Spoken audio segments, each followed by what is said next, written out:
हाँ भाई, उठा बचुआ। बाबा, हमार जवान निकलता बेटा एक्सीडेंट में मर गए बाबा। अरे के को औलाद रहे हमरा के, अरे हम केकरा सहारे जिया बाबा। भगवान के सहारे बच्चा। हे बचुआ, शाश्वत सत्य बा ये धरती पे आइल हो, ओके एक न एक दिन जाएगा। क्यों के आज, क्यों के काल तोरा बेटा का प्राण तो हम वापस ना ला सकेला, बाकी पुत्र का कमी महसूस ना होई।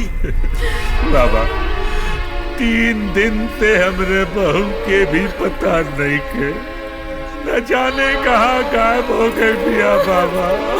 बाबा रघुराज पर बहुत बड़ा मुसीबत आयल बा बाबा।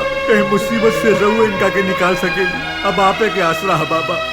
का के रहुए हमनी के भगवान बानी बाबा, अब रहुए कुछ करी बाबा, रहुए कुछ करी। चिंता मत करा, तोहार बहू जहाँ भी आ सुरक्षित भी आ, 2-4 दिन में घर वापस आ जाई। बाकी शंभू मालिक, बाबा के विश्राम के समय हो गई बा।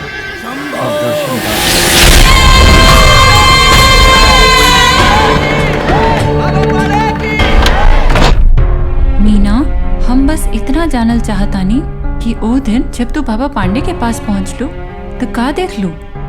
हम बाबा के असलियत जानल चाहतानी। बाबा पांडे का असलियत जाने वाला आज ले जिंदा ना बचल बा। मीना, एगो औरत एक औरत से फरियाद कर रहल बिया। कहीं बाबा पांडे के पता चल गया था? हम अपन जान दे दहब पर केहू से कुछ न कहब। ठीक बा। वो दिन जब हम बाबा पांडे के पास गए नी, बाबा हमरा के छोड़ दी बाबा। जाको प्रभु दारुण दुख दीना, तामत प्रभु पहले हर लीना। हमरा आश्रम के भक्त रहले में ससुरा, ओए आश्रम को खबर बाहर पहुंचावत रहले। माफ कर दी बाबा।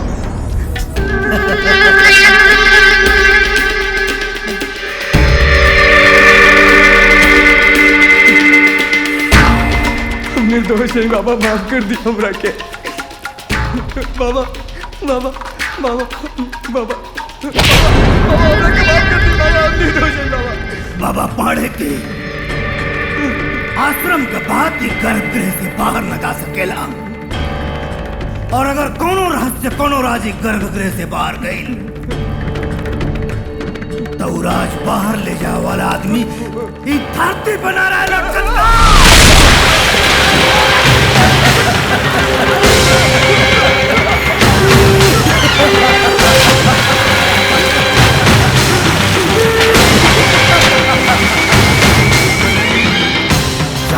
सत्यमा ये धरती पे आए लो उगड़ा जाए कबा। शांति शांति शांति। बाबा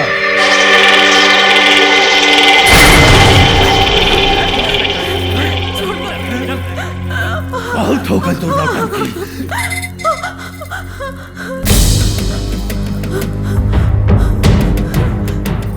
सुंदर, अति सुंदर।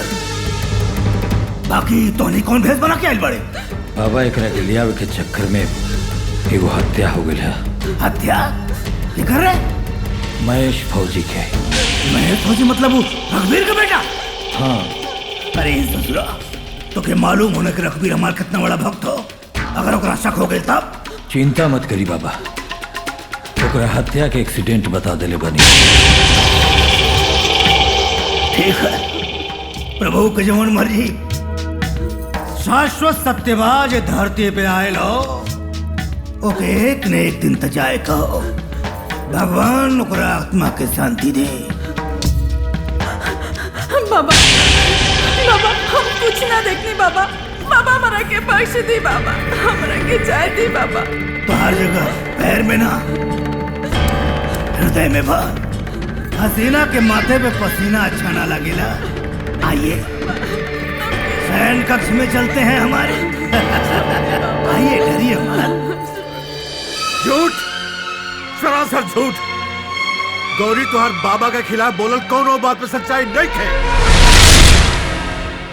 काहे कि बाबा हमनी खातिर खाली एगो नेता नहीं खान, भगवान भी बड़े, और हमनी अपन भगवान के खिलाफ कौनो बुराई बर्दाश्त ना करी ले।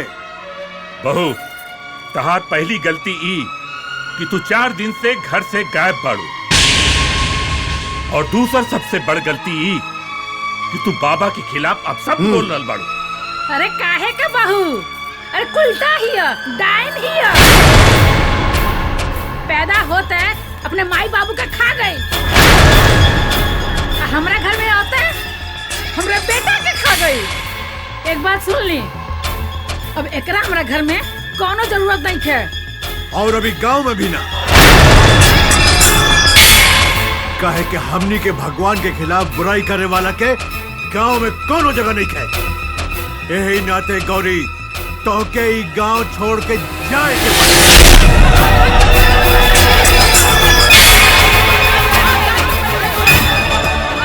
हाँ चल जाई। तोहन लोगन पागल हो गइल बाड़ा, वो हत्यारा के भगवान बना रहल बाड़ा।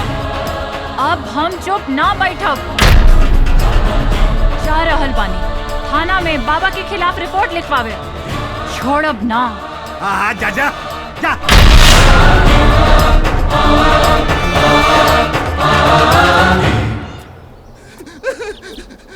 बोल, चोरी का माल कहाँ बा? बोल बोल बोल, लेके रहल धोनी के साथे डकैती में। हाँ बोल, हम हाथ जोड़े सरकार। झूठ बोल, बोल के रहल तोरे साथे में। बोल बोल,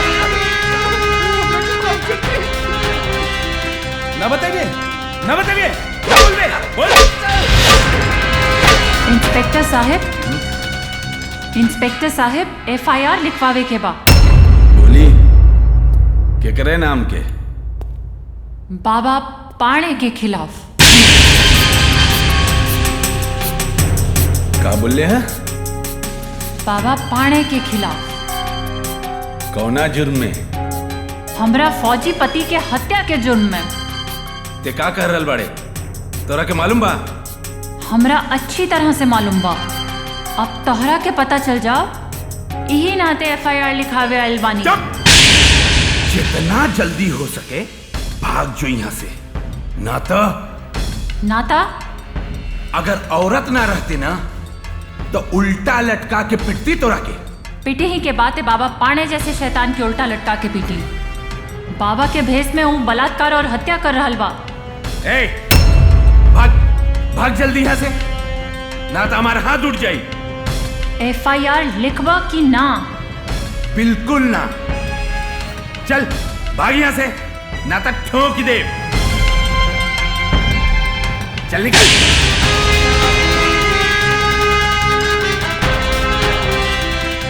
मौत की दावत दे रहा दिया। ए, दे रहे चाय, पूरा मूड खराब कर दिया ले। ठंडी हो गई, दूसरा लाओ। कितना बड़ा विडंबना बा कि लोग एगो पापी के भगवान मान रहल बाड़े। यही के कलयुग कहल जाला मैडम जी। ई कलयुग में सच्चाई खत्म हो चुकल बा। ना, ऐसा ना। जहाँ ये नगरी में रावण है, वहाँ राम के भी अंश जरूर हुई। ई सब किताबी बात बा। ई पापियन के बीच ई जन्म में हमरा इंसाफ ना मिल सकेला। अब हमरे पास आत्महत्या करे के अलावा कोनो रास्ता नहीं खे। अरे बार बार आत्महत्या का कहे नहीं रहुआ है? का आत्महत्या का बात करेंगे? आत्महत्या कहला से का हो जाई? राउर नाम स्वर्ण अक्षर से लिखा जाई है? अरे 13वें दिन लोग पूरी सब्जी खा के भुला जाएंगे। मैडम जी, आत्महत्या कायर लोग करे न। अरे मरे के तो एक दिन सबके बा, लेकिन मरे से पहले कुछ ऐसा कर जाए कि दुनिया याद रखे। बाबा पाणे से अपने पति के मौत का बदला ली, काहे के रहुआ के मन में मौत का खौफ नहीं खे। अब बाबा पाणे जैसे शैतान के वह मार सकेला जेकरा मन में मौत का खौफ न होके। अकेला चना भाड़ ना फोड़ सकेला। ऐसा ना है। अरे देश के बर्बाद करे वाले का नाम अगर लिखल जाए ना मैडम, इतना मोट किताब भर जाए। लेकिन आजादी दिलावे वालन का नाम अंगूरी में गिनल जा सकेला, अंगूरी में। अरे क्रांति हमेशा भूखा, नंगा, मजबूर और मजदूर लोग लेके आइल बाड़े। जगर पेट भरल रहेला ना, वो क्रांति ना लेके आवेला। मैडम लड़ जाए बाबा के खिलाफ चुनाव में।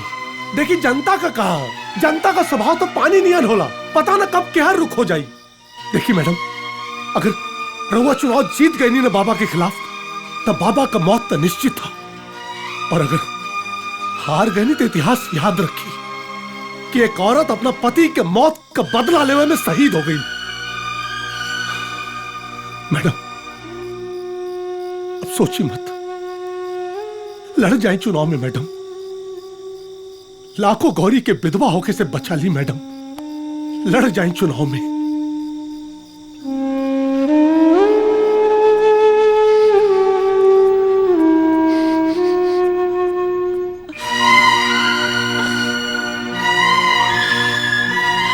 कहाँ चल गई नहीं रहुआ हमरा छोड़ के जी आप?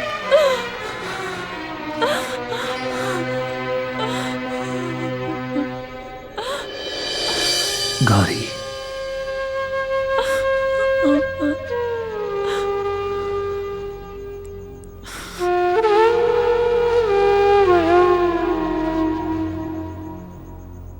आप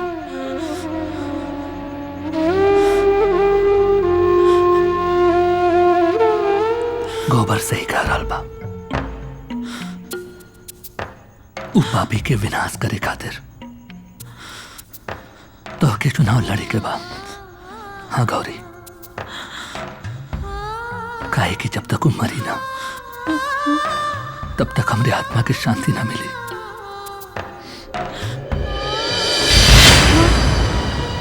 महेश, महेश, महेश, महेश। अरे गौरी जी का भाई, रउआ महेश महेश काहे चिल्ला रहल बानी?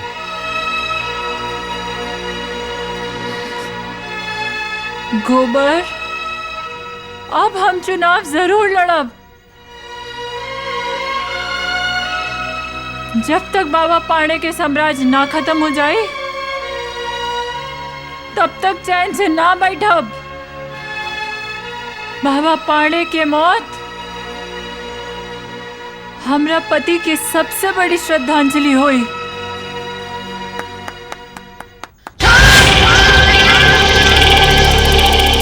इतनी बर्बाद तो लोग आज बता रहा बड़ा, उस असली घूम घूम के हमारे बारे में प्रचार कर रहा है क्योंकि पति का हत्या करो ले बनी। वो तब कि जब ससुरा चुनाव खोपड़ी बना चला बा। चिंता मत करी बाबा, ओ चींटी के कहला से का फर्क पड़े वाला बा, वैसे भी होकर औकाते का बा। भभूति, रोग और दुश्मन के कबो छोट ना समझे के चाहिए। छोट सा फुंसी कब कैंसर बन जाओ, एकर कोनो पता नहीं के। और छोटा सा भी छोटा दुश्मन ससुरा कब चले के फांस बन जाओ, एकर अंदाजा तो का नहीं खे। बाबा चुनाव में खड़ा होके जा रहा भैया। अच्छा, तो तुरी झांसी का रानी बनल चाहती है? हाँ बाबा।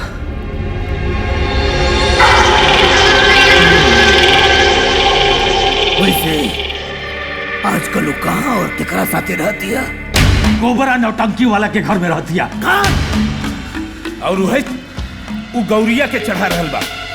हमारा चुनाव प्रचार में नौटंकी करके भीड़ इकट्ठा करे वाले ससुरा कुत्ता गोबरा के दांत निकल आयल, झांसी का रानी पैदा कर रहल बा। गोबर को बुलाओ।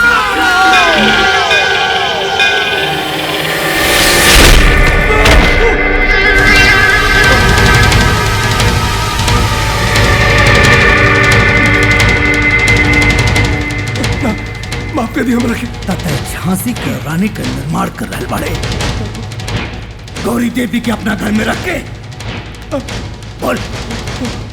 बोल देना था इतना मारब इतना भारत तो के खून खून नजर आई अबे। तो हिम्मत कैसे बेले? तो हिम्मत कैसे बाइल? हमारे बारे में जहर उगले वाली के अपने घर में शरण देवे के? हाँ? बोल। गलती हो गई। सुन ले, ना बोल भी ना तो मगरमच्छ करने वाला बना दे। गलती हो गई बाबा, माफ कर दी, माफ कर दी।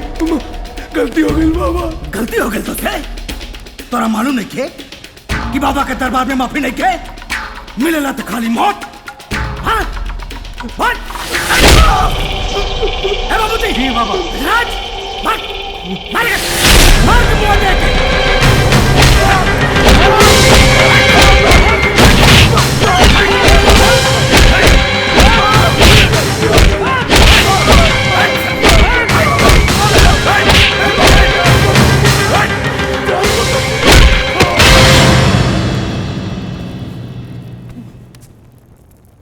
पहली बार बाबा पाड़े के दरबार के इतिहास में पहली बार केहू की जान के बख्शीश मिल रहा बा। हमारा चुनाव में बड़ा प्रचार के लिए बड़े जाओ। अमर जान बख्श दी बाबा, जान बख्श दी। लेकिन एक बात याद रखिए, कल सूर्योदय के किरण गौरी तोरा घर में ना देखे पावे, ना तो सूर्य तो पूरा नाटक मंडली ना देखे। रहुआ हमार भगवान है, हमनी के भगवान है। हाँ?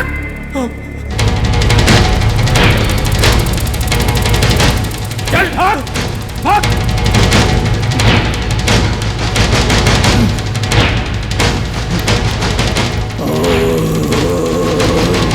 अरे गोबर, मैडम जी गोबर भैया। ए भैया, ये क्या हो गया?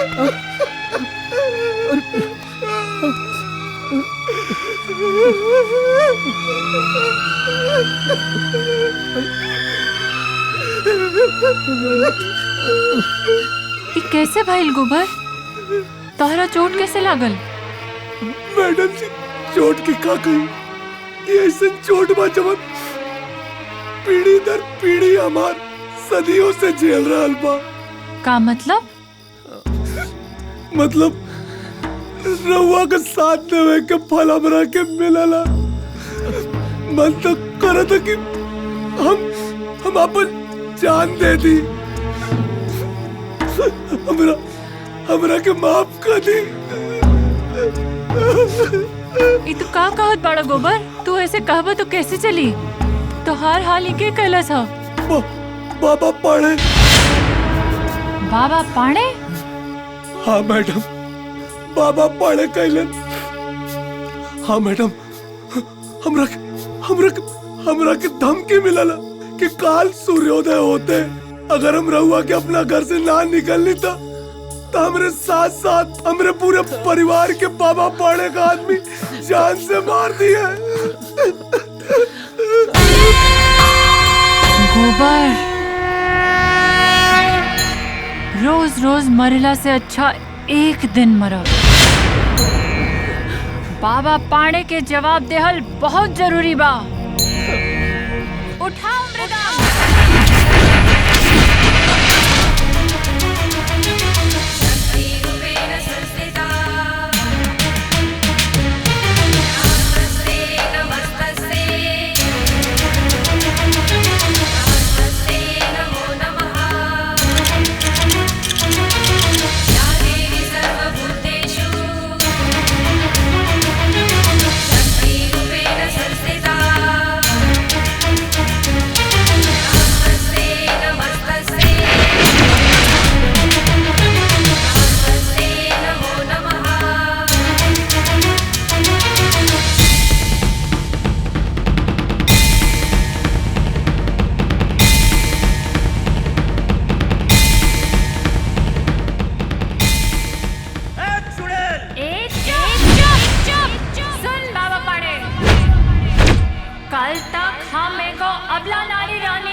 लेकिन आज चंडी का रूप लेके आई बानी और सुन लड़ रहल बानी तोरे खिलाफ चुनाव।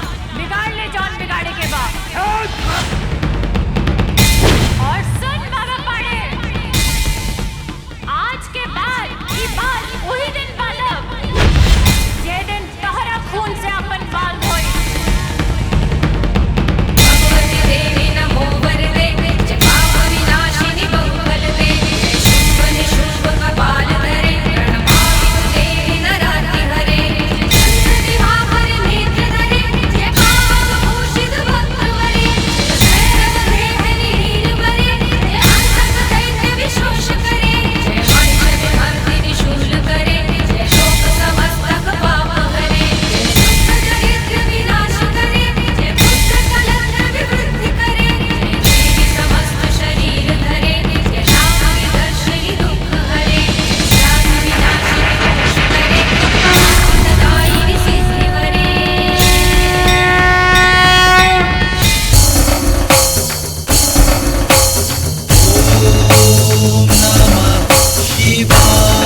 शांत हो जाइए ससुरी, तू टका के औरत रवो पे ठोक के चल गई। अगर ये जनता हमारा के भगवान ना मनत हो तो संत हो के साबन बस पकड़ दतियों करा के। बाबा बाबा अब शांत हो जाइए बाबा। बाबा रहुआ कहीं तो साली के गोली मार दी। ये आदमी हमेशा काम बिगाड़ने वाला बात करेला। अरे चुनाव सर पे बा और मारे मारे के बात करता। अगर वो मर गई ना तब बाबा बदनाम हो जाई और जनता की अगर शक हो जाई अगर ये कुर्सी हाथ से। फालतू बात मत कर भभूति। भभूति ठीक कर बड़े जनता तो मोह भोली जो न बर्तन में पिघला के रखता हुआ रूप धारण कर लेवेला। मृत्यु तो होई जरूर होई, कावड़ी देवी तोहार मृत्यु जरूर होई, लेकिन अब ना चुनाव होखला के बाद बस एक काम करो तो लोगन आदेश करी बाबा। काल चुनाव पर्चा भरे के आखिरी तारीख हो। कौनो कीमत पे सुसरी पकड़िया पर्चा ना भरे पावे और अगर एक बार पर्चा भरे से वंचित रह गए तो चुनाव तो फिर 5 साल बाद होगी और चुनाव खत्म होगला के 5 दिन के बाद गोबर और गौरी के खंड खंड करके मगर मच्छर गिनने वाला बना। पाखंडी बाबा बन के बैठल बा। खाल खींच के भूसा ना भर देनी तो हमरो नाम भी गौरी नहीं। मैडम जी आज तो रहुआ के देख के लागल की जिसे साक्षात चंडी धरती उतर पानी है। काटा बलुआ सही कह रहल बानी भैया। अरे मैडम जी तो एकदम देवी लागत रहनी है, साक्षात देवी। पापी के अंत करे खातिर अब चंडी बन ही के पड़ी। लेकिन मैडम जी बाबा भी घायल सांप हो गए लोग। वो चुप ना बैठी, कौनो न कौनो चाल जरूर चली। ओकर हर चाल नाकामयाब हुई अब। मैडम जी लेकिन इस समय जोश से ना होश से काम लेवे के बाद देखिए हमनी का भलाई यही में है कि जब ले पर्चा ना भरा जाए हमनी अंडरग्राउंड हो जाए। देखिए एक बेर पर्चा भरा गई ना फिर वो बाबा का सारी बाबा गिरी निकल जाए। मैडम जी भैया सही कह रहे बाने। जबले पर्चा ना भर जाए हमनी के गायब भइला में ही फायदा बा।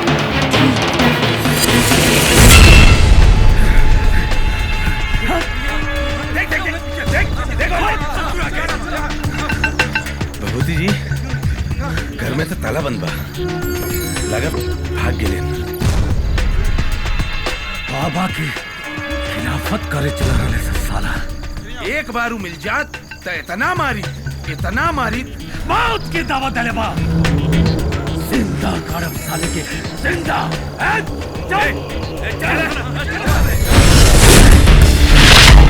देखा सब बड़ा साले के।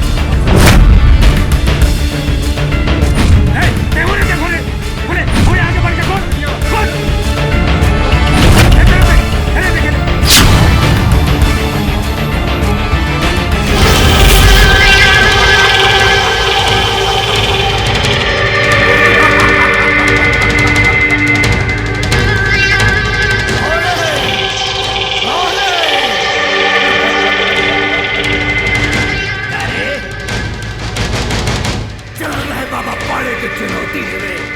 का चुनौती दे रहोगा के बाद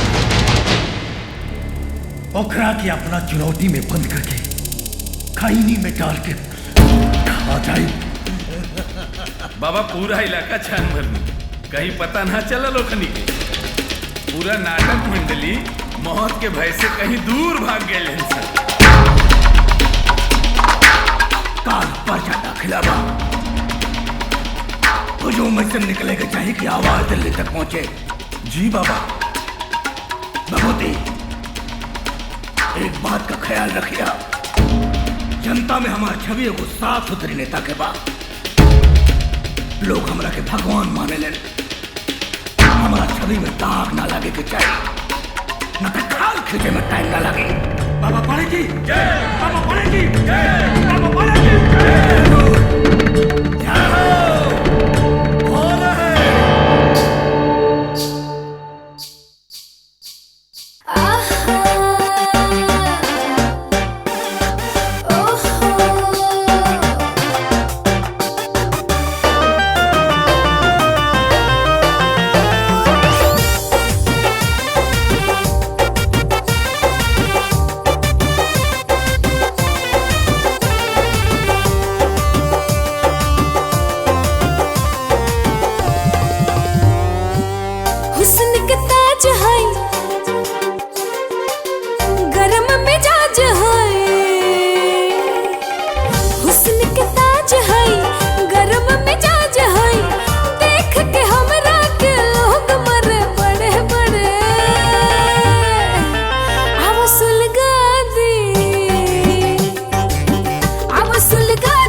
खड़े खड़े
आई आई।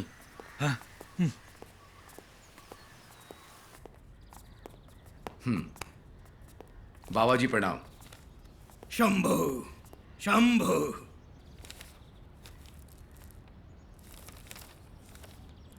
रउआ यहाँ साइन कर दी। जीत के एडवांस में बधाई हो। शंभू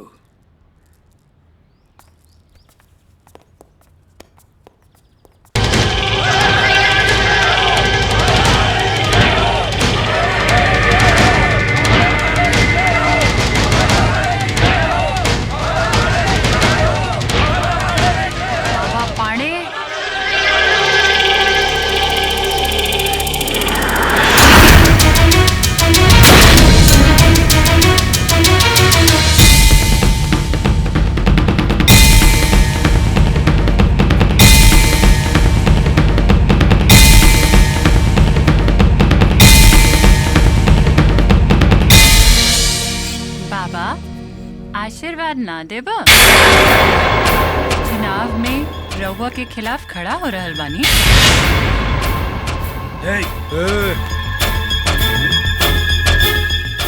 मुंह मीठा करी।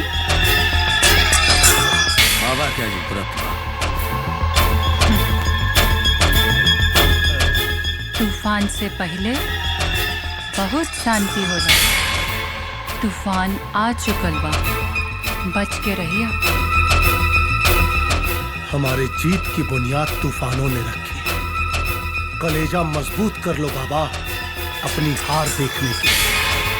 शरीर पे पड़ल एक एक जख्म का हिसाब देने की पड़ी। शांति। शंभू शंभू।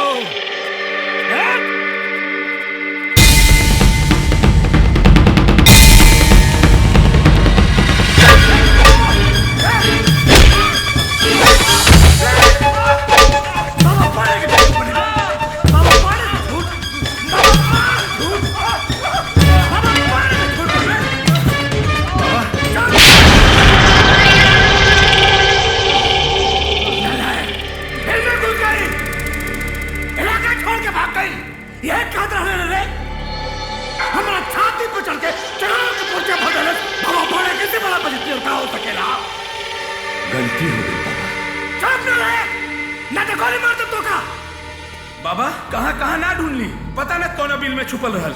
बाबा जाता नहीं, एक एक के गोली मार के आवता। हम डरले होकर हत्या करके बाबा पाड़े की मुसीबत बढ़ाना चाहता ना। अब तो चंडाल को तब तक जिंदा रखने के बाद कि जब तक चुनाव न खत्म हो जाओ। अब जनता यह सोची कि बाबा पाड़े हार के डर से प्रत्याशी के हत्या करवा दे। कुछ भी होके विजय बाबा पाड़े की हुई।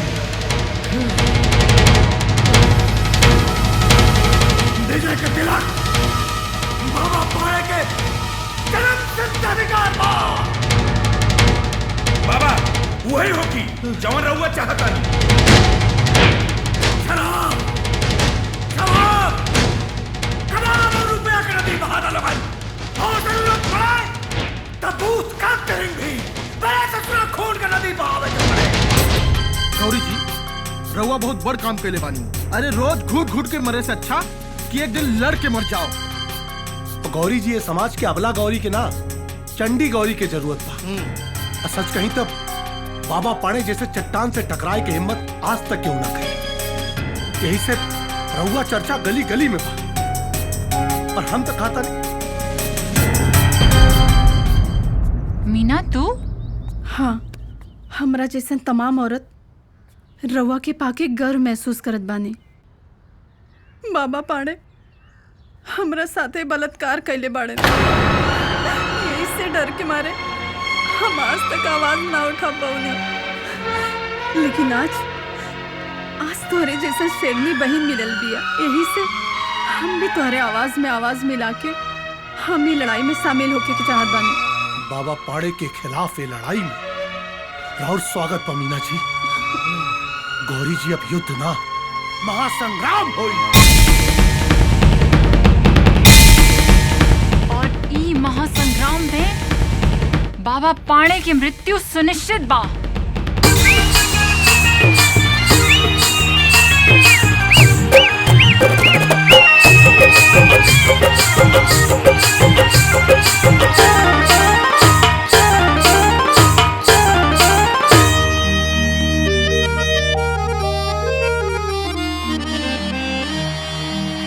नाम गौरी सिंह के ऐसन हवे सजनो, आग के आग पानी के पानी हई, जे कहेली उकर के देखा देवेली, वक्त पर लाप झांसी के रानी हई।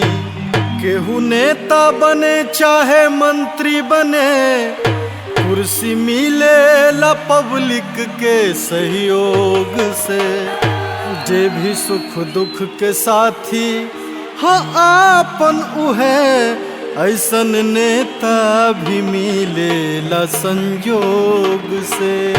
दोस्तों दिल थाम कर बैठ जाइए, अब आपके सामने गौरी देवी के सम्मान में नृत्य पेश करने आ रही हैं बनारस की सुबह, लखनऊ की शाम, कुमारी संगीता फ्रॉम कलकत्ता। झुलनिया तर दबाई के, झुलनिया तर दबाई के, झुलनिया तर दबाई के, झुलनिया तर दबाई के, झुलनिया तर दबाई के, झुलनिया तर दबाई के, 900 गुंडा मर गहिल झुलनिया तर दबाई के, 900 गुंडा मर गइले झुलनिया तर दबाई के, 900 गुंडा मर गइले।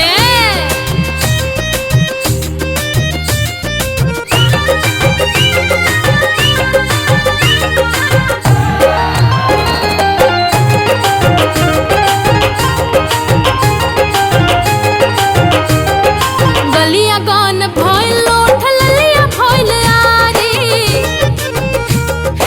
मारला कजारवा करजवा में कटारी। गलिया गान भइल लोठ ललिया भइल आरी, मारला कजारवा करजवा में कटारी। आग कइन के तना के जोड़ी हम सुंघाई के, जोड़ी हम सुंघाई के, 900 गुंडा मर गहिल झुलनिया तर दबाई के, 900 गुंडा मर गइले झुलनिया तर दबाई के, 900 गुंडा मर गइले।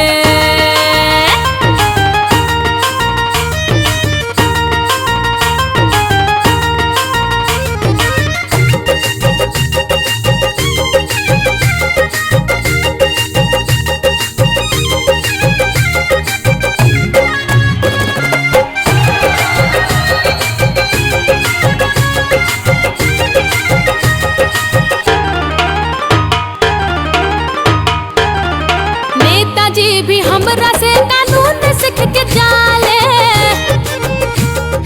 केतना जने के वर्दी खूंटी पर टंगाले। नेताजी भी हमरा से कानून सीख के जाले, केतना जने के वर्दी खूंटी पर टंगाले। बड़ बड़ मंत्र गिर गइल ढिमलाई के, गिरल ढिमलाई के, 900 गुंडा मर गहिल झुलनिया तर दबाई के, 900 गुंडा मर गहिल झुलनिया तर दबाई के, 900 गुंडा मर गइले।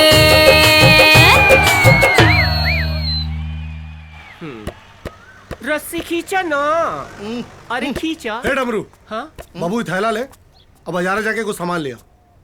अते छर्रा, एक काम कर, तू जाके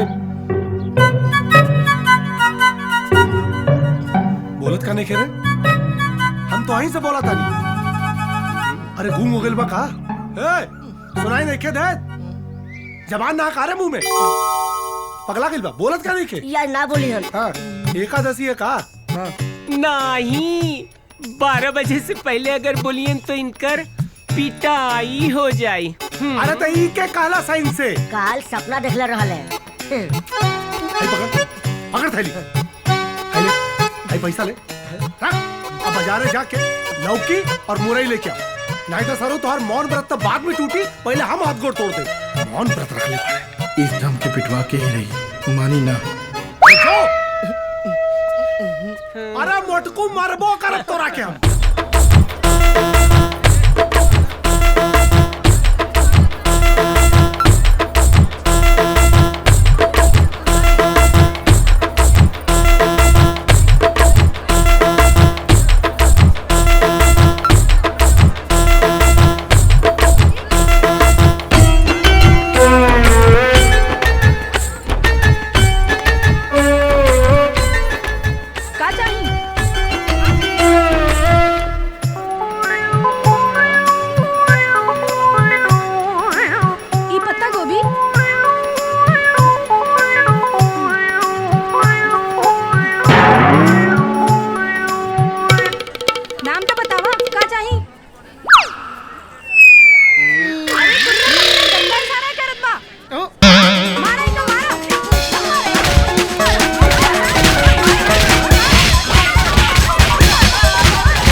बोलनी तो मार कहनी भाग यहाँ से। जय गोबर भैया ई कुल तोहरे देन बा।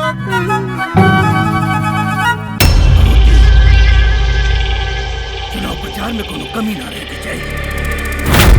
हर ग्राम सभा में हर प्रधान की 1-1 लाख रुपया दे दिल बनी। बहुत अच्छे। कोनो गली, कोनो मोहल्ला, कोनो चौराहा, कोनो बाजार, कोनो गांव बचे के ना चाहिए। यहाँ हमार फोटो ना लगे, हमार पोस्टर ना लगे। सब जगह रोगे दिखत नहीं बाबा। गोबर, सारा इलाका बाबा पानी के पोस्टर से भर गइल बा। हमनी के पास तो इतना पैसा नहीं खे। रउआ चिंता ना करें मैडम जी, इलेक्शन बैनर और पोस्टर से ना हौसले से लड़ जाए। लहर हमनी के बाद हमनिए जीते थे। भगवान करे ऐसे नहीं होखे। ऐसे नहीं होगी, रउआ भरोसा रखी। भैया हाँ हमनी के गांव में जो मीटिंग सेट किया गइल बा लोगन से मिले जाए के बा। हाँ मैडम जी, रात बहुत हो गई बा, आप आराम करें। हमनी गांव में हो क्या होता नहीं, सवेरे प्रचार पे चले गए। ठीक बा, चलो लोग चल रहे। जय बला की आवा आवा तानी। हाँ बाबा। सुनले बानी के कोई ईमानदार डिप्टी एसपी आए बा चुनाव करावे खातिर। जी। ओकरे गला में इतनी रुपया का माला पहना दकी ओकरा बोझ से ओकर ईमानदारी खत्म हो जाए। बाबा रउआ चिंता ना करी। ईमानदार के नियत बदले में समय ना लगे। जय हो, जय हो, जय भोले।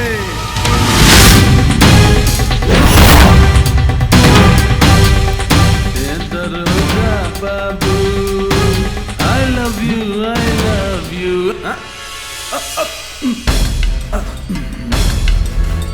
जैन सर। गजराज, ई थाना और क्षेत्र के बारे में बहुत गड़बड़ी सुनी है। अब तक जौन भी कुछ ई थाना में भइल आगे से ना होके के चाहिए। ओके सर। ई थाना बहुत संवेदनशील बा। चुनाव में कुछ गड़बड़ी ना होके के चाहिए। ठीक है सर। सर एक बात बोली, बाबा पाणे का दर्शन जरूर कर लिया। बाबा पाणे काहे? बाबा पाणे भगवान है का? वो तो जनता उनके भगवान मानेली। गजराज, जनता हो, जनता के अपन काम करेगा। तू अपन काम संभाला। और रहल बात बाबा पाणे का, तो उनकरो हिसाब किताब होगी।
कि अब कृपा बिना मौत मोहतर पे मारब,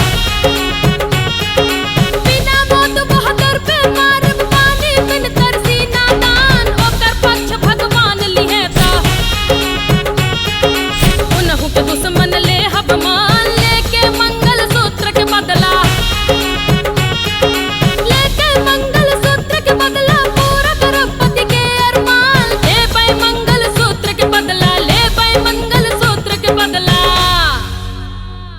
गौरी सिंह जिंदाबाद, गौरी सिंह जिंदाबाद, गौरी सिंह जिंदाबाद, सबका साथ सबका विकास, ये हमारा नारा है, सबका साथ सबका विकास, यही हमारा नारा है, गौरी सिंह जिंदाबाद, गौरी सिंह जिंदाबाद, गौरी सिंह। अब की बार हमरा के ही वोट दी हो, औरत के सम्मान में कोनो कमी ना आए। औरतन के विकास खातिर चाची गौरी देवी के ही वोट दी। हमारा आशीर्वाद। हाँ चाची वोट देवे आवर क्या सबके।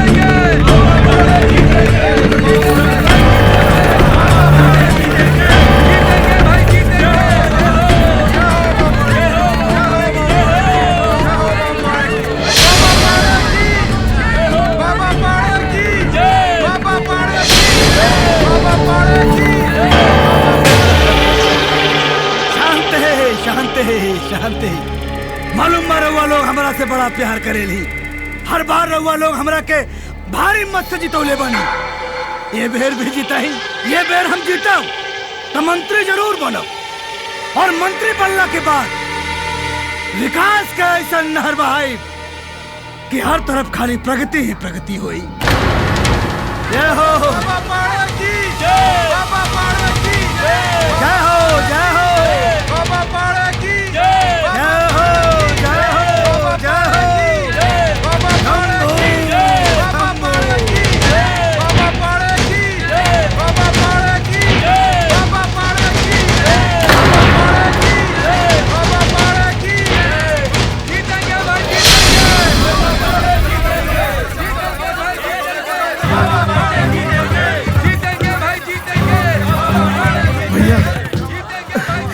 जनता हमनी के साथ बा। खाकर शिकस्त कोशिशें हर बार करेंगे, दुश्मन भी साजिशें हजार करेंगे। तुम हाथ मत बढ़ाओ, केवल दुआ करो, ये आग का दरिया हम खुद ही पार करेंगे। मैडम जी, ये लोग बाबा के समर्थक ना बढ़े, बाबा से भयभीत बढ़े। रउआ चिंता न करें, जीत तो हमनिए की हुई। काडमरू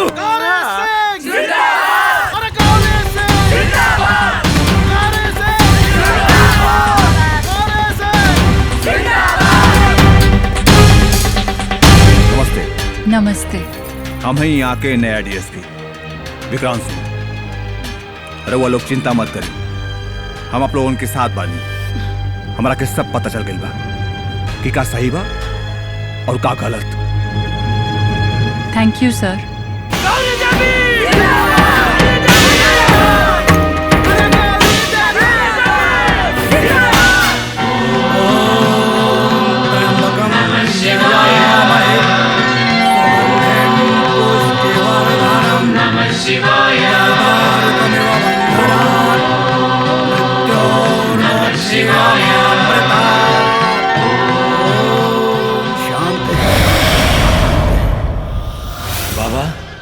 बाबा एगो बात गौर करनी है का? आजकल ही नौका एसपी कुछ ज्यादा ही कूदा था। गौरी के बहुत फेवर करता। मालूम बा, आजकल पुलिस की ड्यूटी कम, गौरी देवी की ड्यूटी ज्यादा कर रहा बा। गजराज जी बाबा, वो कुत्ता डिप्टी एसपी के समझा दे, कहीं ऐसा ना हो कि चुनाव होकर से पहले के शमशान घाट पहुंचा दे। ठीक बा बाबा। एक बात और बाबा, हाँ, कि गौरी आजकल दलित बस्ती में बहुत प्रचार कर रही भी है। अच्छा। और दलित लोग के काफी ओकरा सहानुभूति मिल रहा बा। ऐसे रुआ दलित बस्ती में जाए के पड़ी। बाबा, हाँ, कुर्सी के बात बा। ठीक बा। सार दलित वर्ग में प्रचार हुई।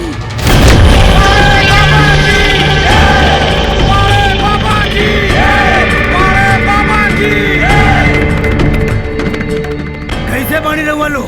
बाबा गांव में पिए के पानी के बहुत मुश्किल हो गइल बा। गांव के कुआं सूख गइल बा। एगो नल रहुआ गड़वा दिन तो अच्छा रही। बबूती जी का देख रहल बड़ा तू? एक हफ्ता के अंदर गांव में नल लागे के चाहिए। अब बिजली कनेक्शन खिंचवाओ गांव में। चिंता न करी, हो जाए। ठीक बा। बाकी ये गौरी आजकल हमारे बारे में बड़ा गलत प्रचार कर रहा बिया। घूम घूम के रहुआ लोग से कहती है कि हम ऊंच नीच में फर्क करी ले। तो हम लोगों ने कैसा लागेला कि हम ऊंच नीच में फर्क करी ला। हम पुजारी आदमी रहुआ लोगों के आशीर्वाद दे पूजा करे अलावा आज तक कब हो छोट बड़ा में ऊंच नीच में फर्क कहीं नहीं। ना ना ना बाबा ना।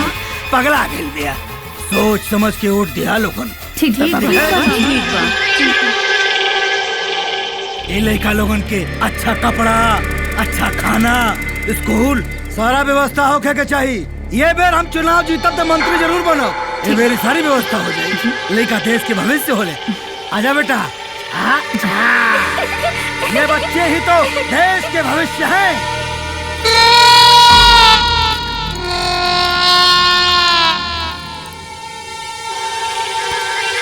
लड़का कुछ नहीं, कोई बात नहीं, ये बच्चे हैं।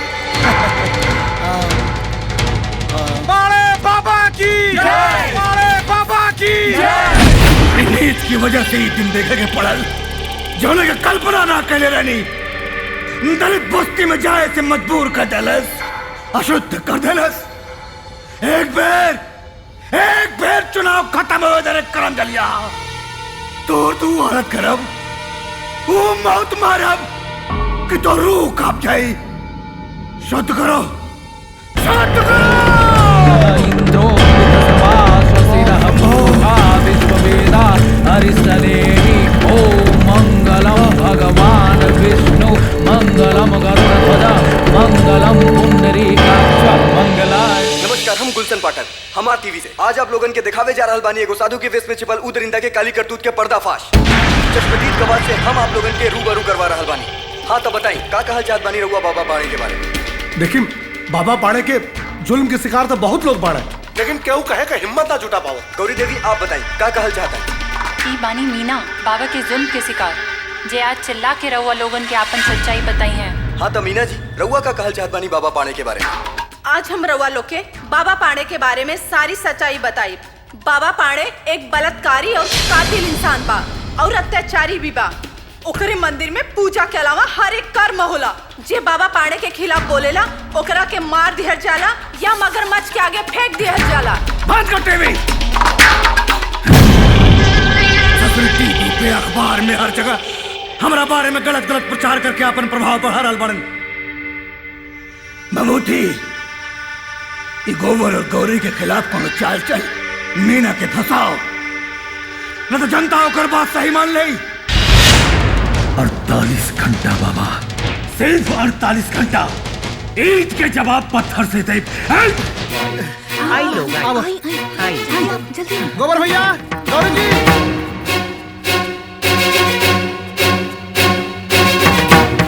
ई लोग के हा?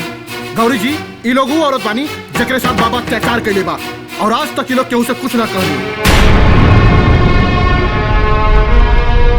और आज मीना का साहस देख के हमनी का साथ देवे आयल बानी। इफ्तिदा इश्क है रोता है क्या, आगे आगे देख होता है क्या। मैडम जी समय के मिजाज से समझी, हवा का रुख बदल रहा बा। ठीक कहत बाड़ा गोबर, बाबा के पाप के घड़ा अब भर चुकल बा। अब घड़ा फूटे में समय ना लगे।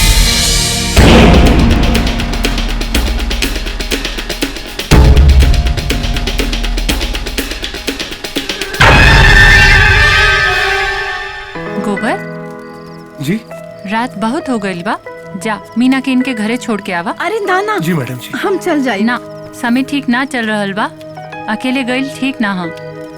चलिए ना हम छोड़ दे रहुआ के। हाँ, क्या इनका संग। आओ गोबर भैया संभाल के जाइयो। हाँ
अरे वाह, मीना जी और गोबर बाबू में रोमांच चला था।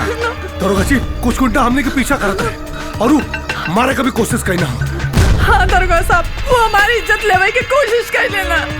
चल साड़ी पहन ले, पकड़, थाने चल, तब बताओ तनी सच्चाई का बा। थाने का सच्चाई तो हम रहुआ के बता देनी ना, फिर थाने का है। चुप छिनेरा, यहाँ जंगल में मंगल कर रहल बाड़े मीना जी के साथ है बड़का। चल थाना में, फिर बताओ तानी तो के। अब तो ये खबर पूरे अखबार में छपी। औरतन की इज्जत को धूम रचे वाली गौरी देवी ये जानते हुए भी कि मीना और गोबर के बीच नाजायज संबंध बा। अब आप लोग सोची कि एगो चरित्रहीन औरत जनता का सेवक कैसे बन सकेली, वो समाज का निर्माण कैसे कर सकेगी। हमरा तो यहाँ तक शक बा कि गोबर और गौरी के बीच में कुछ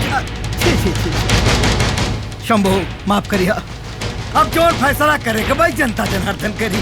शंभू ए गोबरा, मीना देवी देखा आ गई न्यूज, सब जगह छप गया। तू लोग का मुंह देखेबा लोगन बाहर जाके। अरे का हो नौटंकी कंपनी। यह जमानत के पेपर गोबर भैया के छोड़ दो। जमानत के पेपर के का जरूरत रहे, हम तो सही छोड़त रहनी है नहनी के। ए छोड़ दे दोनों के। का हो गौरी देवी, जमानत तो तू करा ले लू, बाकी जौन समाज में थू थू हो रहा बा ओकर का करबू। ए दरोगा, ज्यादा घमंड में मत बोल, टाइम आइला पर पता चली।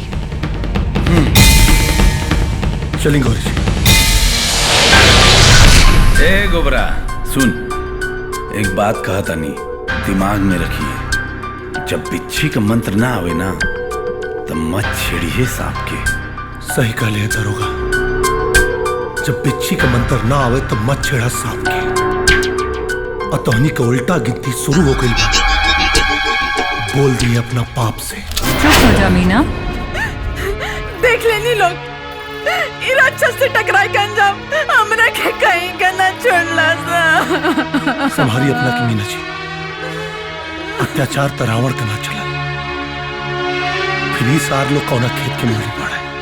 पर गोबर, जनता तो हमने के खिलाफ हो गई होई, अब का होई। गोबर भैया, हमने के तब अपना बेगुनाही के सबूत तो खोजे के पड़ी ना। ओकर उपाय हम सोच ले बानी कि हमरा के का करे क्या। के पोस्टमार्टम खातिर ले चला और एक खत जांच ला रखला। आई चली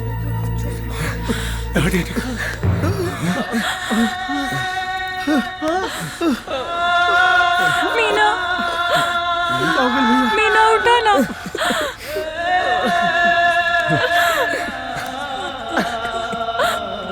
आप कुछ करें ना। बस अब रवा लोग तैयार हो जाए, मीना का कातिल बच ना पाई, बहुत हो गई।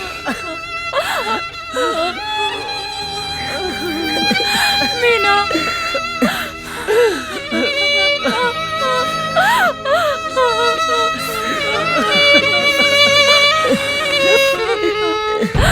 ना गोबर, हम हार गए नहीं, हम हार गए नहीं। मैडम संभालो, हाँ संभाल, सुता आराम। हाँ बेहोश हो गई नहीं है।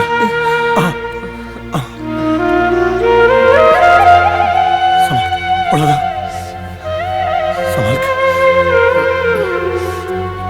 बेहोश भी नहीं है, मुड़ी सीधा कर दो भैया, थोड़ा देर में होश आ जाए इनके। हाँ सुते आराम से। चलो सर, चल बाहर चलो। आओ आओ।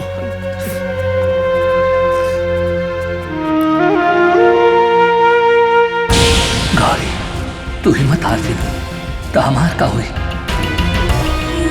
हमरा मुक्ति कैसे मिली जब तक वो बाबा के अंत ना हुई। हम आशा ही भटकब। बोला गौरी, ओकरा मरबू की ना? हाँ महेश, अब तो हम बाबा पाड़े के जरूर मानब बाबा पाड़े के। गौरी जी, का भाई? बाबा पाड़े के मर ही के पड़ी बाबा पाड़े के। हाँ मरी गौरी जी, मरी बाबा पाड़े, जरूर मरी बाबा पाड़े। वाह विभूति बाबा वाह, तोरा दिमाग ना कंप्यूटर बा कंप्यूटर। दिमाग हमार है, लेकिन मेहनत तो तू कैला गजराज बाबू। मीना के फसौला तू, गौरी के बदनाम कैला तू। बहुत खूब, सांप भी मर गई और लाठी भी ना टूटल। पुलिस के नौकरी तो एगो बहाना बा, तनख्वाह तो बाबा ही देलन। अगर बाबा के काम ना आई तो ई जीवन बेकार बा।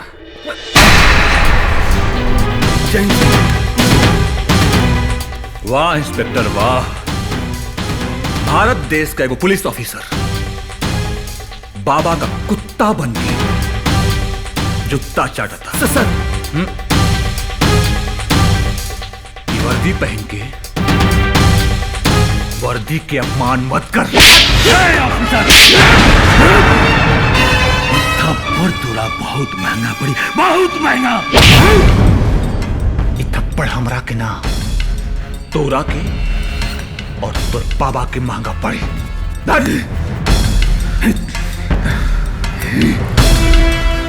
उतार दे वर्दी, ये वर्दी तोरा ऊपर कलंकित हो रहा बा।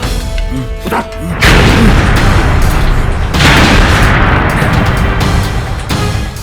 अपन बोरिया बिस्तर बांध ले, काहे कि तोरा के सस्पेंड कर रहा बानी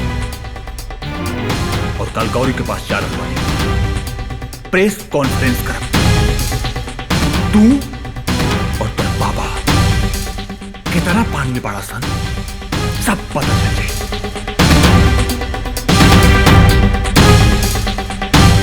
आगे नहीं इला कैमरा एमे बाबा पांडे के खिलाफ पूरा कर्मकांड सूट भइल बा। बहुत बढ़िया मुनिया, बहुत बढ़िया भाई। साहब आप आगो बढ़।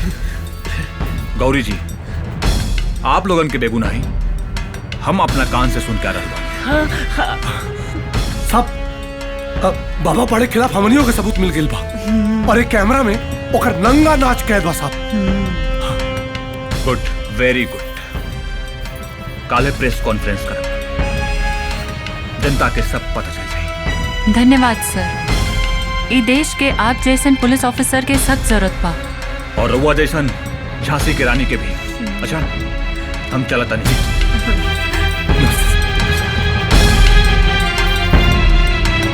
खामोश मिजाजी हमें जीने नहीं देगी, इस दौर में जीना है तो कोहराम मचा।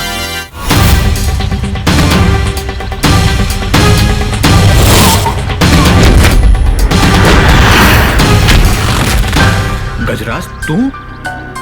सॉरी सर, बात बहुत आगे तक पहुंच गई बा। रउआ का जियल बाबा खातिर और हमरा खातिर भी बड़ा खतरनाक बा।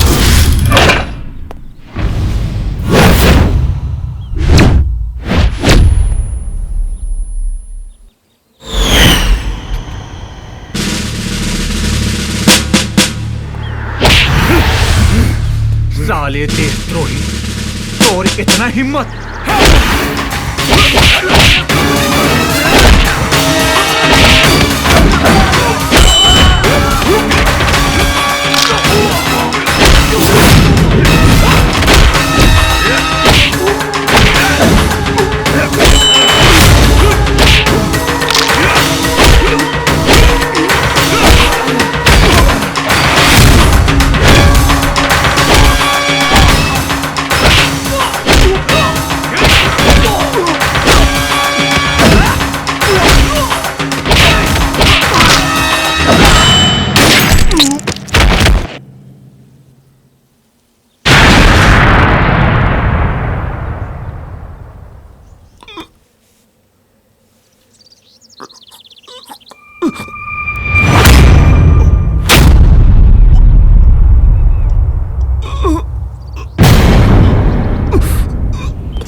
बाबा पाड़ के छोड़िए मत। हाँ सर, छोड़िए मत। के लेके हॉस्पिटल जा। ये कुत्ता लोगन के हम देखत आनी। जी मैडम, उठाओ उठाओ उठाओ, ले चलो।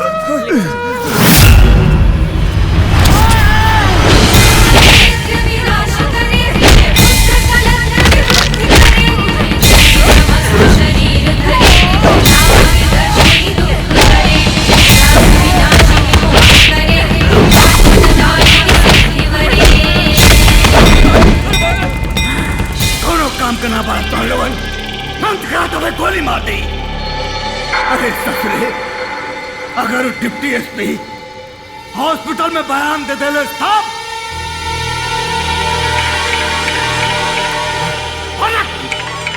एक मिनट।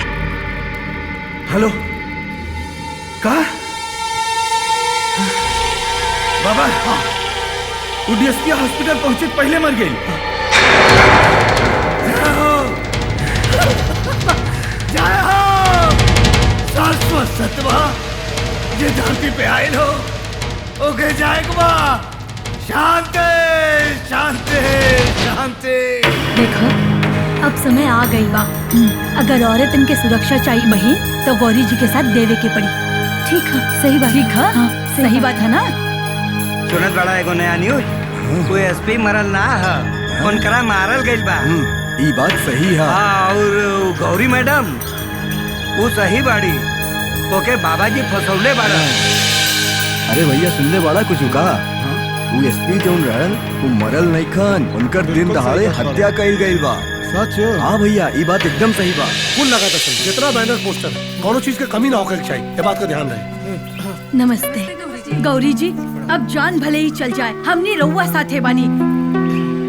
ये सब औरत लोग आपके साथे बानी गौरी जी। बोला गौरी सिंह जिंदाबाद, गौरी सिंह जिंदाबाद। गौरी जी, बाबा के डर अब जनता के बीच से निकल चुकल बा। अब जी जान लगा के प्रचार करे के बा। हो गई है पीर पर्वत सी पिघलनी चाहिए, इस हिमालय से कोई गंगा निकलनी चाहिए। अब जनता सब समझ गई बा। गोबर अब बिगुल बजावे के वक्त आ गई बा।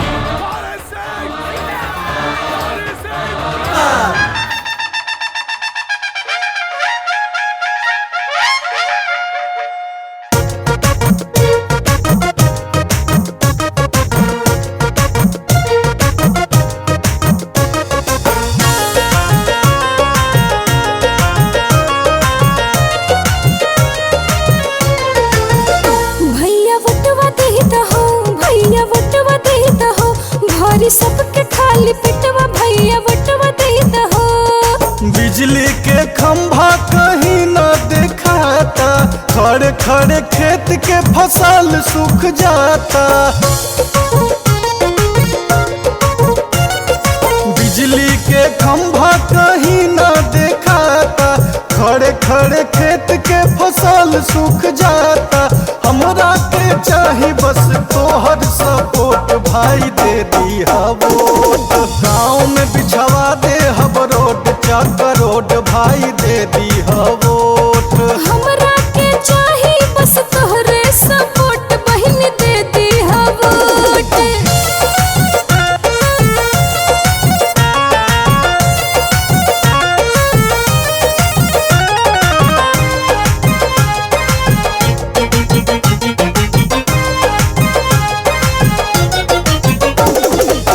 जहिया तू नेता हमरा के ले बमान हो, पूरा विकास पर दे हम ध्यान हो। सत्ता में औते बदल देव नसीब हो, केहू नहीं गौवा में रही गरीब हो। तोहके डरवाई नहीं थाना अकोट, भाई दे दी वोट। हमरा के चाही बस तोहर सपोर्ट, भाई दे दी वोट। गाँव में बिछवा दे हब रोड, चक रोड, भाई दे दी वोट।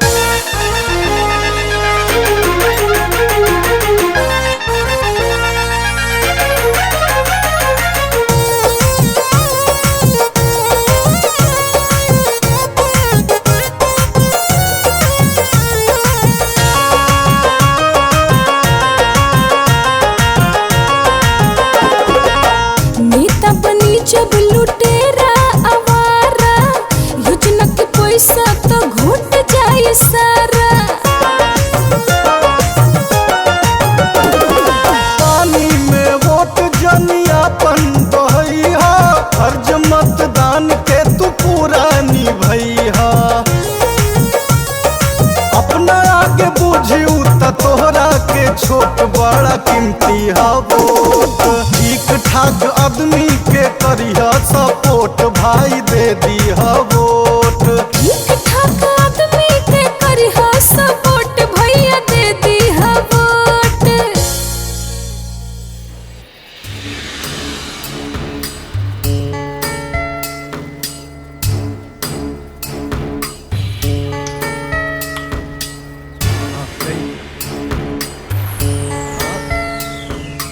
जल्दी करी, कितना टाइम लगा था। चली चली जाए और जाए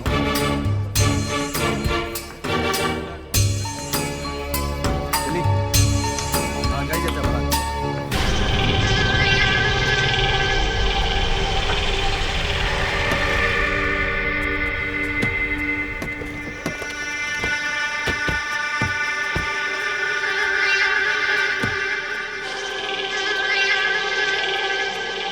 शंभो चल शंभो शंभो शंभो शंभो। बाबा प्रणाम बाबा। हाँ हाँ लाइन लाइन यहाँ। चला जा जा चला। हाँ यहाँ साइन कर दी बाबा। हाँ जा।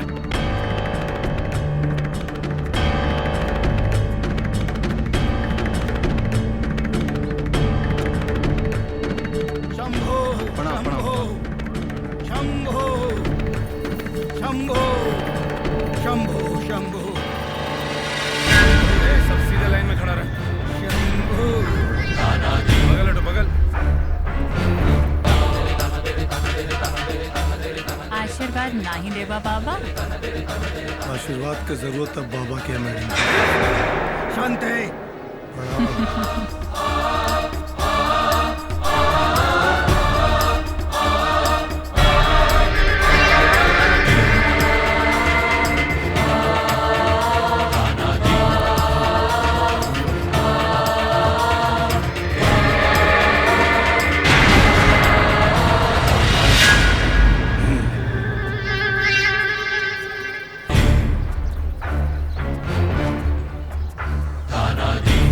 जनता अपने साथ है। और का वोट अपना खाता में ही गिरता का।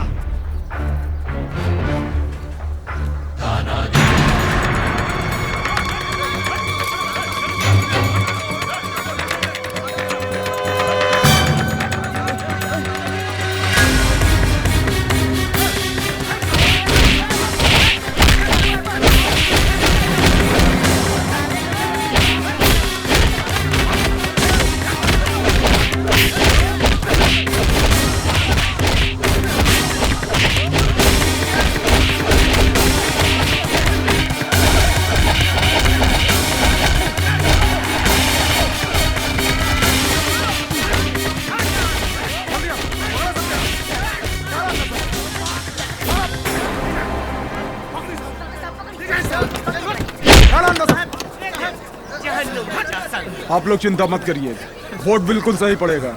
शांति रखिए, मैडम मेरे रहते बूथ कैप्चर नहीं होगा। आप लोग निश्चित होकर जाइए। नमस्कार। ठीक है जाइए। हाँ जाइए। धन्यवाद साहब।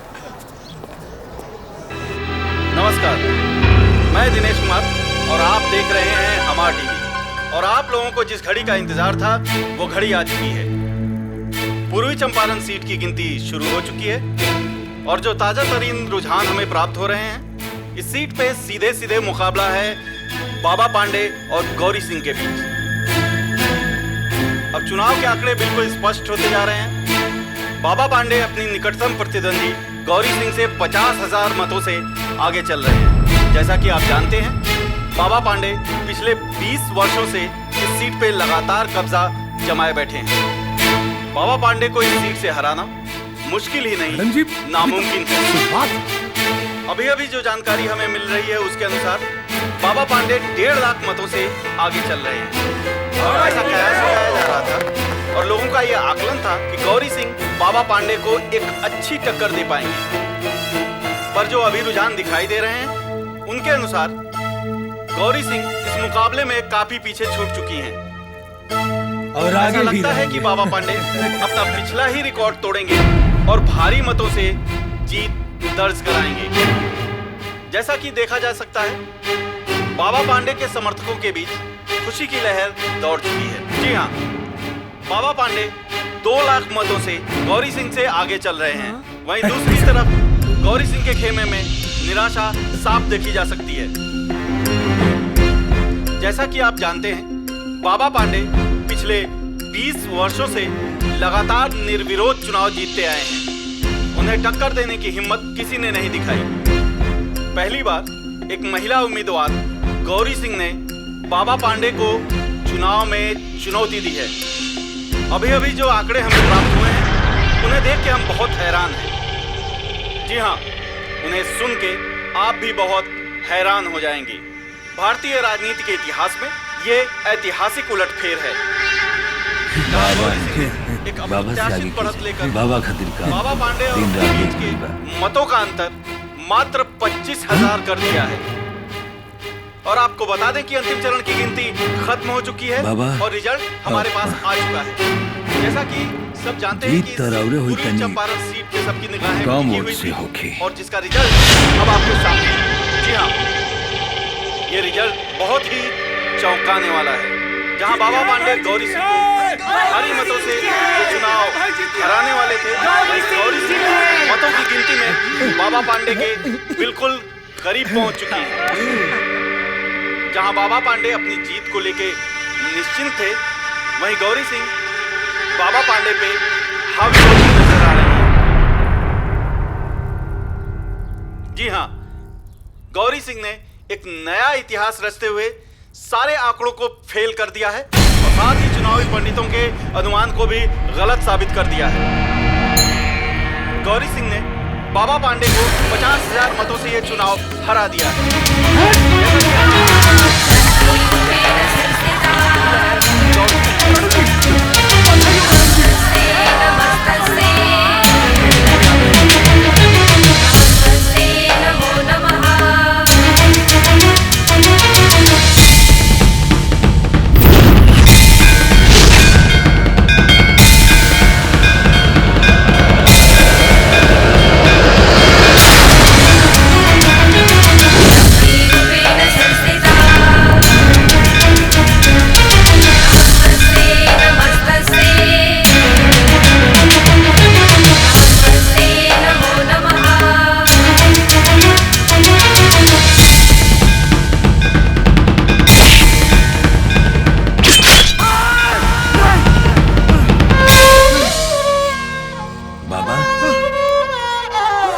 भाई।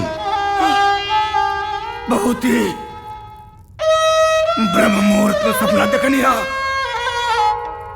गौरी हमके त्रिशूल से बात करत रहिया। सुनत हरा पटाखा का आवाज सुनत हरा। जीत के जश्न मनावल जा रहा बा। बाबा, सपना कबू सच ना होला बाबा। ना बहुत ही 20 साल से हम यहाँ के सांसद बानी। इतना आसानी से हम अपन कुर्सी ना लेवे थे। मृत्यु हमार ना होई, मृत्यु गौरी का होई। कल गौरी के सम्मान समारोह की तैयारी करा। हम अपना हाथ से होकर सम्मान करब। सम्मान करते वक्त भीड़ में से क्यों के गोली मारी। गोली के मारी? हम मारे बाबा। जेल हो सकेला। कोनो बात नहीं के बाबा। जान जा सकेला। रौरा खातिर जान हाजिर बा बाबा। जय हो, जय हो। शाश्वत सत्यवा ये धरती पे आयल हो ओके जाए के बा। जेल होई तो तुहार जमानत होई और मृत्यु होई तो मुक्ति मिली बच्चा। बाकी तोरे लड़का बच्चा खातिन बाबा बड़े बाबूती सम्मान समारोह की तैयारी किया जाए।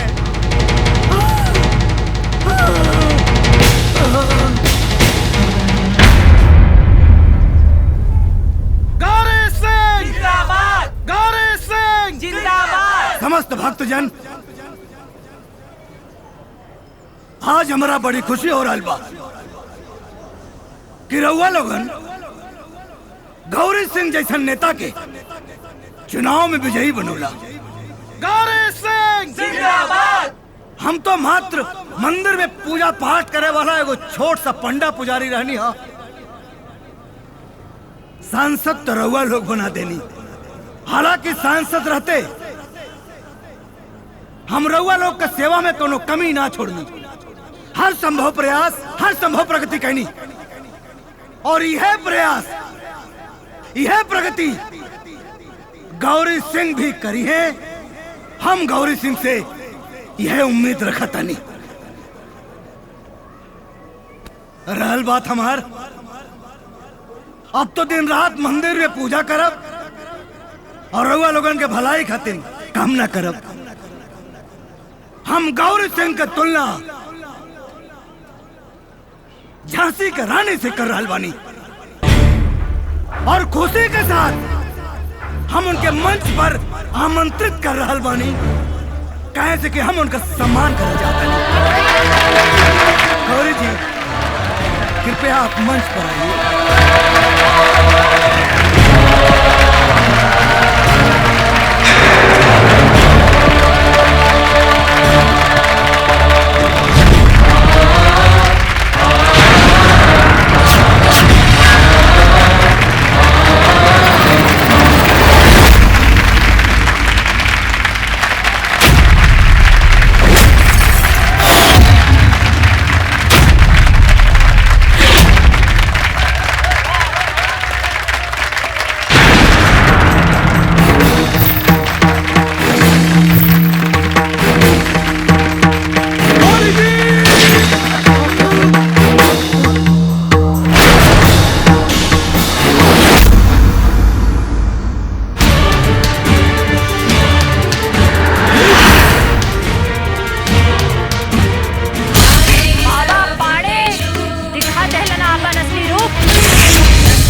माफ कर दो। माफ कर दी। अपराध हो गई।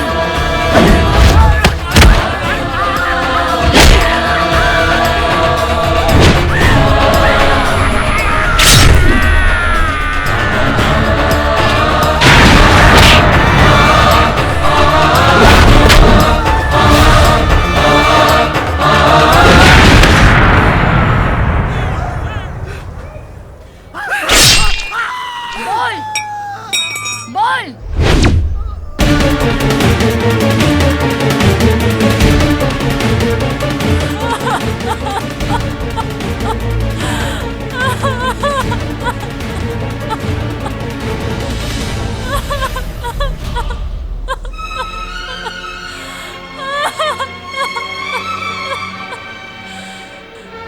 बोल हम तो और का बिगड़ ले रही कि तू हमार पति छीन ले ले, हमार घर उजाड़ दे ले, हमार संसार उजाड़ दे ले।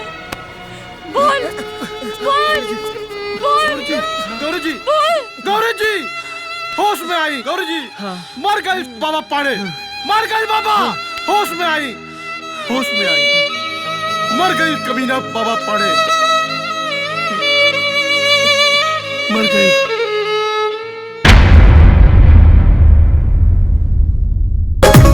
सात गो फेरा संग लेके हकदार हो गईलू।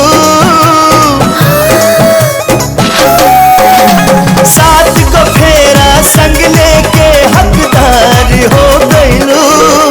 दिलवा के मलकाइन अब हमार हो गईलू। दिलवा के मलकाइन अब हमार हो गईलू।